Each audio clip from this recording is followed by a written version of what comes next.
All right, so now we're going to solve this monster differential equation.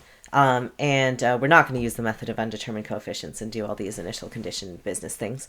We're going to use the method of Laplace transforms. This is still kind of ugly. Remember, you don't get anything for free, unfortunately, but we're going to go through it. Remember, the general method is to take Laplace transform of both sides. You're going to be working with some functions in terms of s, and then you'll be able to find, you're going to set your Laplace transform for y to be some big function y of s. We're going to be able to solve for y of s, and then we'll manipulate stuff on the right side so we can look it up in the table, take an inverse, and get back to our function y. Remember, we said y and y prime were both going to be continuous, so we'll be back to unique function of y. Again, so first we remember Laplace transform is linear, so this is 2 times Laplace transform of y double prime plus Laplace transform of y prime plus 2 times Laplace transform of y equals Laplace transform of u5 of t minus Laplace transform of u20 of t. Okay, and then we have properties for everything here. So this is 2.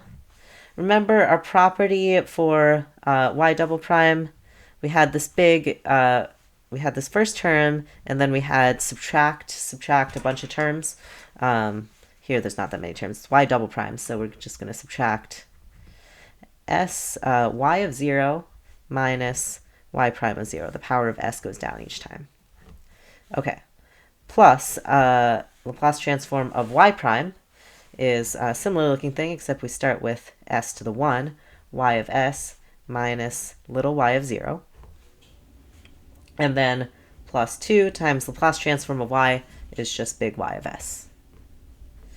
And then on the right side, we have the things we just covered a couple videos ago. Laplace transform of u5.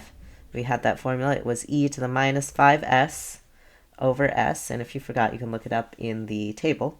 And then this was e to the minus 20s over s. Okay, we use our initial conditions here. So everything was 0, so that's nice. Won't always be the case, but certainly you get nicer things if it is. So what are we left with? We're just left with a big y of s and these coefficients. We're left with 2s squared plus s plus 2 times big y of s equals, I'm going to factor out e to the minus 5s minus e to the minus 20s times 1 over s. And then I'm going to divide both sides by this polynomial. Sorry, you can't see that. Divide both sides by this polynomial.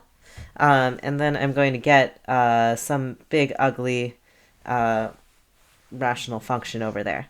I'm actually going to let h of s be that rational function so that this is less messy. So 1 over s times 2s squared plus s plus 2. And then we're going to let that also equal the Laplace transform of little h of t.